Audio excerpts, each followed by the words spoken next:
Hey everybody, what's up? It's Kane, and I wanted to try something a little new today. I have been wanting to, for a while, come up with a couple other segments for this channel where I would be able to explore some other topics, things that I actually quite enjoy.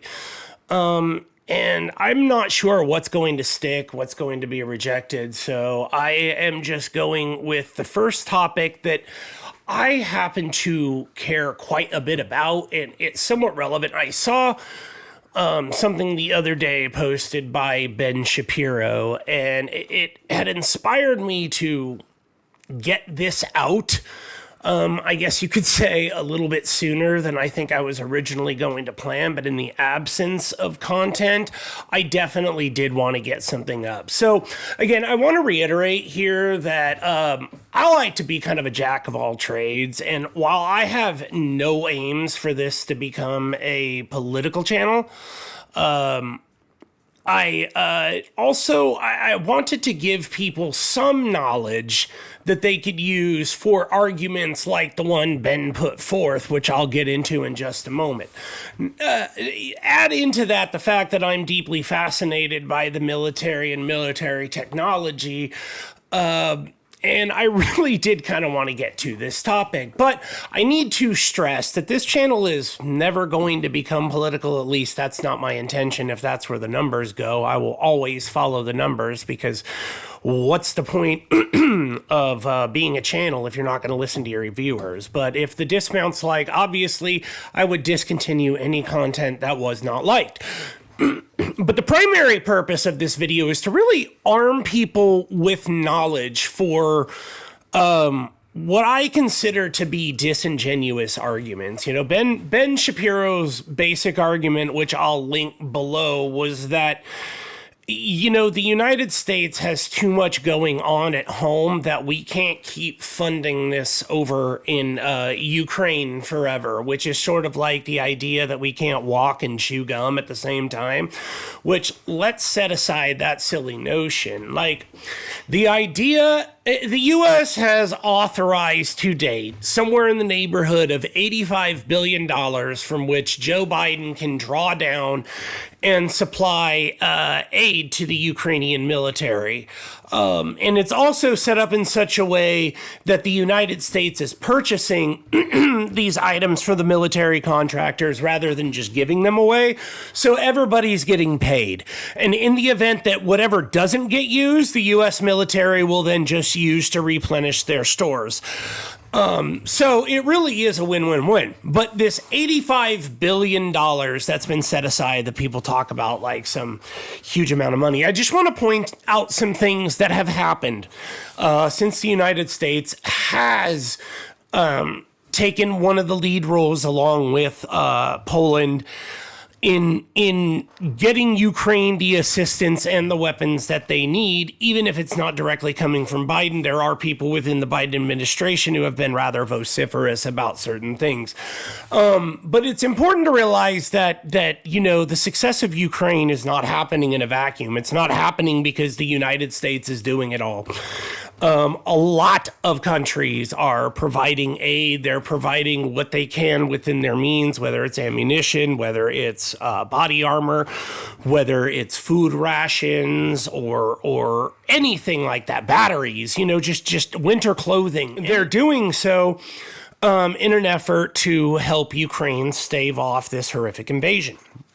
But one of the leading countries doing this has been Poland, because they've realized, which we'll get to these two countries in a moment, they've realized that what are supposed to be the two biggest vendors in Europe, the UK and Germany, are woefully ill-prepared to come to anybody's defense, even their own, should something happen. And so they've stepped up their not just stated intentions, but their actual intentions of becoming the next great European military power. And they've done this by not just meeting the NATO 2% of your GDP that's supposed to go toward military spending. They've also done this by increasing it up to 3.9%.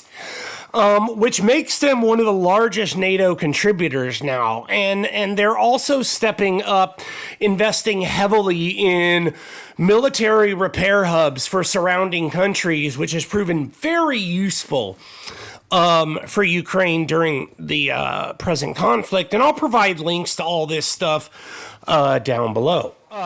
Not only did the United States reaffirm their commitment to the NATO in all of this, to NATO, they also kind of led the charge at getting Sweden and Finland in and leading those negotiations, which they aren't just like small static investments. Okay, so Sweden comes with it, the Saab aerospace and military defense firm.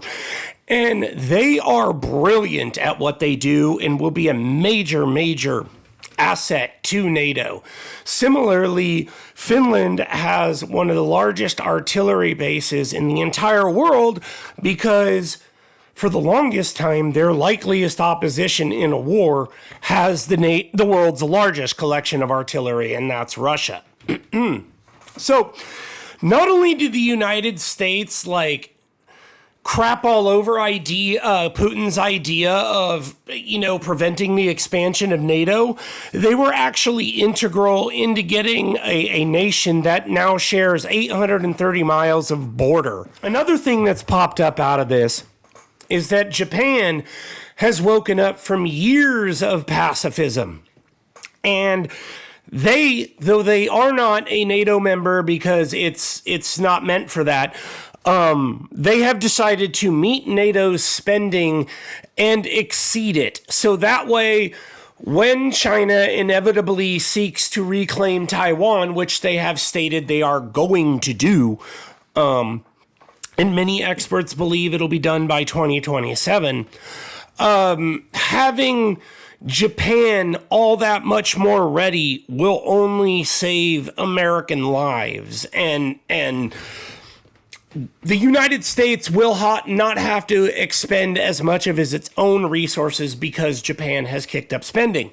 Similarly, South Korea has become one of the major weapons exporters in the face of Russian equipment all proving to be, crap.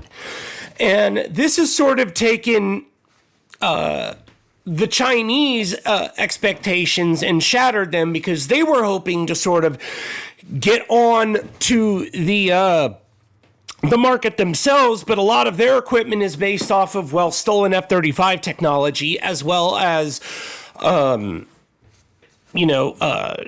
basically re-engineered Russian stuff.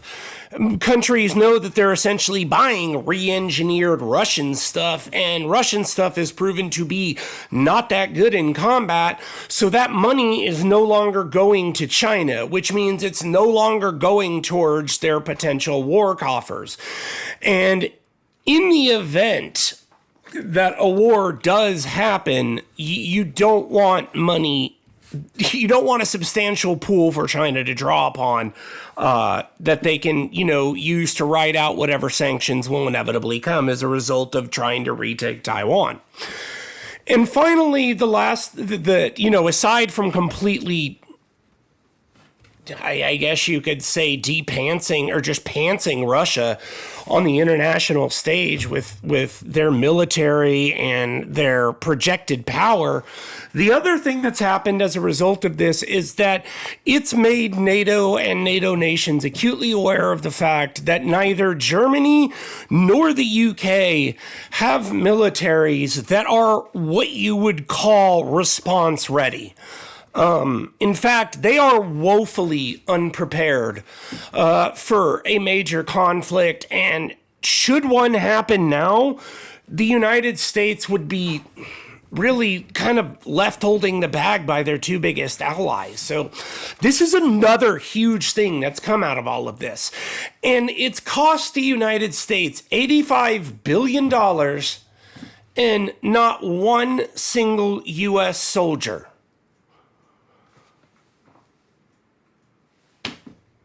I guess I don't see the problem. if Ben has a reasonable argument against all of that,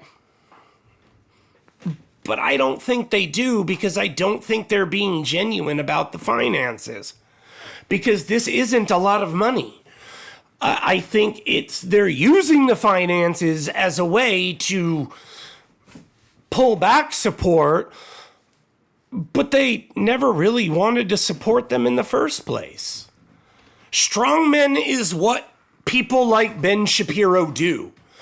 So when you're presented with these things about money, confront them with these arguments and see what the responses are, because I don't hear a lot of people bringing this stuff up, and I'm not saying I'm like Peter Zion or anything. I'm not. I'm just trying to arm people with a little bit of knowledge that I was fortunate enough to learn, and I think if more people were replying to people about financial issues like this, I think that we would be able to cut through the BS and get to the heart of what they really perceive to be the problem, and that's that they just think that Ukraine should fall if they're meant to fall, and I honestly think that that's what they believe. So the Ben Shapiro article is really what prompted me to make this, and it's just sort of a segment called The Word of Gog. What the hell are they talking about? Because genuinely, I don't understand what the hell Ben Shapiro is talking about when he writes this. I don't know, maybe somebody has some better explanations, but like I said, this video was just meant to be something short, sweet, and to provide people with a little bit of knowledge. There will be tons of sources linked below. And like I said, with this conflict, you know, kind of entering into the long-term phase, I don't want people to sort of lose hope or lose faith or lose support in Ukraine. It's extremely important what we're doing. And I know that as these things tend to wane on, support tends to fade. And I just wanted to reinvigorate people with some actual facts, with actual evidence. I'll provide links to everything below. But this was just sort of a quick, short video to sort of say, hey man, now begins the distraction campaigns with Ukraine, and don't let them distract you, because this stuff matters. And if you haven't already, donate to somebody that gets that money directly to people on the ground in Ukraine. I will try to provide a couple links below. As always, stay hungry for knowledge. Let me know in the comments what you think of this. And yeah, I'll be back next time, and hopefully it'll be with part 3 of our content. And yeah, peace out, guys.